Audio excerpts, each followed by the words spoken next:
Welcome back to my principal interview series. If you have been following this series, we have now completed five important rounds.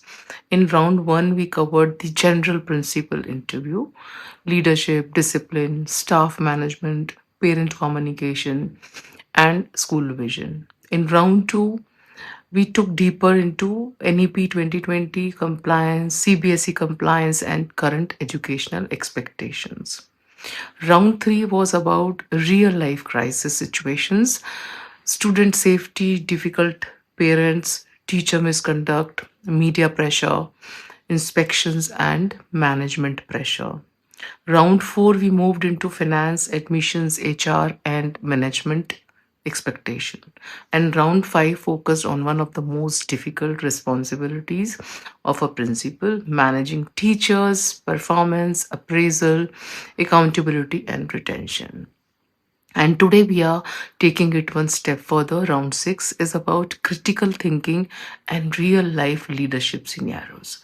Because there is a big difference between knowing what a principal should do and actually knowing what to do first when everything happens at the same time.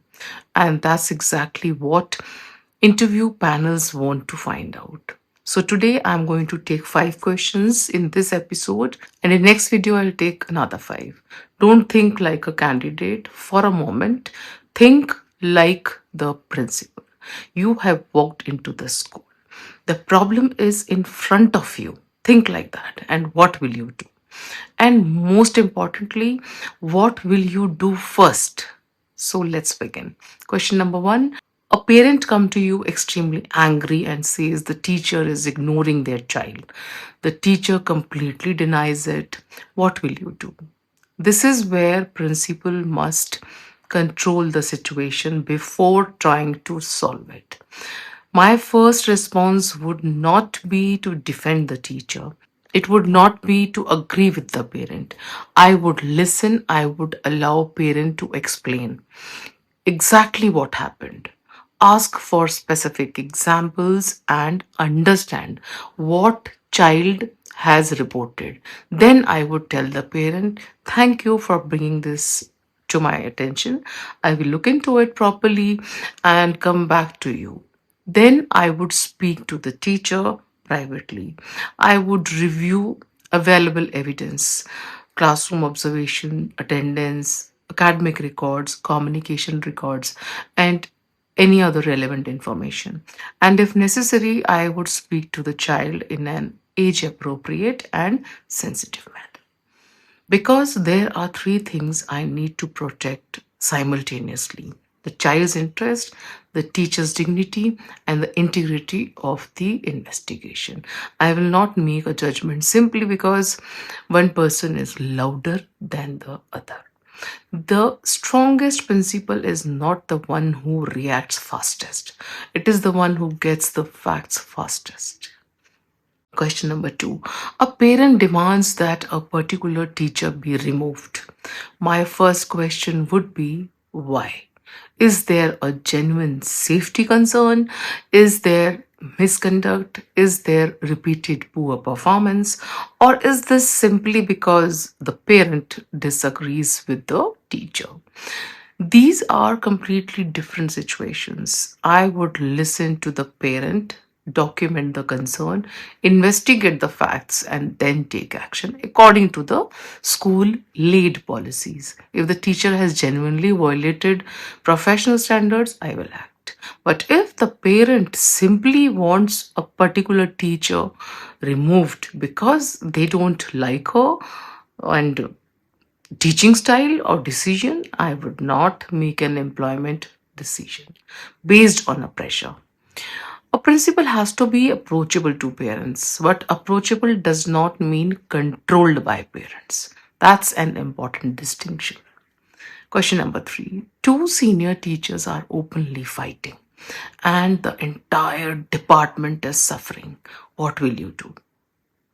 I would not call both teachers in my office, first of all, and simply say, you are both experienced, please sort it out. That's not leadership. First, I would speak to each teacher separately, one on one. I want to know whether this is personality conflict, a workload issue, a role ambiguity, a communication problem, or a genuine professional disagreement. Then I would bring them together. I would establish the professional issue that needs to be resolved. Who is responsible for what? What behavior is unacceptable? What needs to change? And what will each person commit to? Then I would follow up because one meeting does not solve a conflict. The real test is what happens 2 weeks later. And I would make one thing very clear. Personal disagreements cannot be allowed to affect students or the functioning of the department. I don't want temporary peace. I want a functional working relationship. Question number 4. Your best teacher wants to resign 1 week before the examinations. What will you do? This is where panic can make a principal make a bad decision. My first priority is continuity for students. So I would immediately understand why is the teacher leaving. Is there any possibility of retaining them? If not, what is the notice position?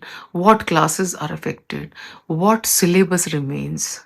What assessments are pending? Who can take over temporarily? I would create an immediate academic continuity plan, first of all.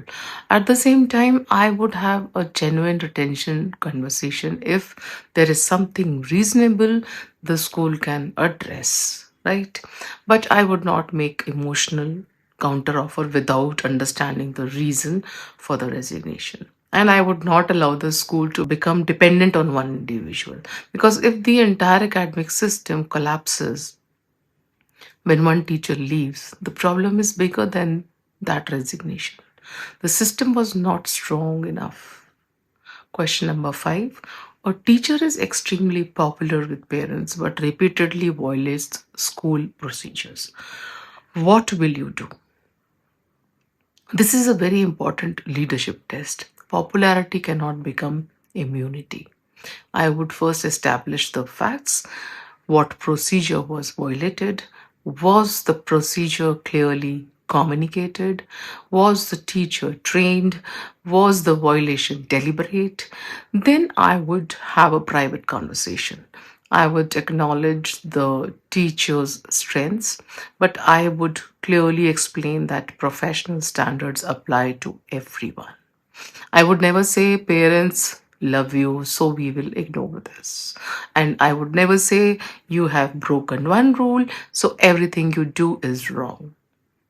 I would separate the person from the behavior, recognize the contribution, address the problem, set expectations, and monitor. Because fair leadership means applying standards consistently, not selectively. And rest of the questions I'll be taking in the next video. Stay tuned. Take care.